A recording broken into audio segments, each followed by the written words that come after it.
Hello hall, இன்றைக்கி என்ன வீடியோன்னு பார்த்தீங்கன்னா, ஏதாவது ஒரு ஸ்நாக்ஸ் செய்யலாமே சாப்பிட்லான்னு இருந்துச்சு. அதனால தான் காலையிலே உளுந்து ஊற வச்சு அம்மாக்கிட்ட மிஷினில் கொடுத்து அரைச்சிட்டு வர சொல்லிட்டாங்க. ஏன்னா மிக்சியில் அரைக்கணுன்னா ரொம்ப லேட் ஆகும். நம்மளதே மாவு மிஷின் இருக்கிறதுனால கடையில் கொடுத்து அரைச்சிட்டு வந்துட சொல்லிட்டேன். பாருங்கள், நல்லா திக்காக அரைச்சி கொடுத்துட்டாங்க. எல்லாம் எடுத்து வச்சுருக்கேங்க, எல்லாமே ரெடி பண்ணணும். அதுக்குள்ளே பார்த்தீங்கன்னா குட்டி பேய் வேறு அழுந்துகிட்டே இருக்கிறான். அவனையும் பார்த்துட்டு எல்லாத்தையும் ரெடி பண்ணிவிட்டு எல்லாமே மிக்ஸ் பண்ணி வச்சுட்டாங்க. ஏன்னா மிக்ஸ் பண்ணுறது எல்லாமே கரெக்டாக பண்ணிடுவேன். உப்பு எல்லாமே கரெக்டாக போட்டுருவாங்க. பட் எனக்கு வடை மட்டும் தட்டினா அது வடையாகவே வராது. போட்டு எடுக்கிறதுக்குள்ளே அது போண்டாவாக வந்துடும். இந்த மாதிரி உங்களுக்கு எத்தனை பேருக்கு சொதப்போன்னு மறக்காமல் கமெண்ட் பண்ணுங்கள். அப்புறம் அம்மா கடையிலேருந்து வந்து தான் அம்மாவை தான் சுட சொல்லியிருந்தேன்.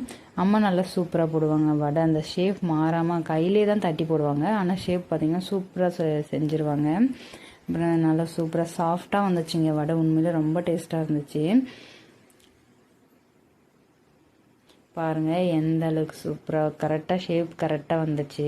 அவங்க சும்மா தட்டி ஒரு செகண்டில் எவ்வளோ வடைனாலும் சுட்டுறாங்க. நம்மளால் எவ்வளோ நேரம் தட்டினாலும் அது ஷேப் கரெக்டாக வர்றது இல்லைங்க. அப்புறம் பார்த்திங்கன்னா எல்லாம் நல்லா சாப்பிட்டு முடிச்சாச்சுங்க. நம்ம வீடியோ பிடிச்சிருந்தா லைக் பண்ணுங்கள், மறக்காமல் நம்ம சேனலை சப்ஸ்கிரைப் பண்ணுங்கள்.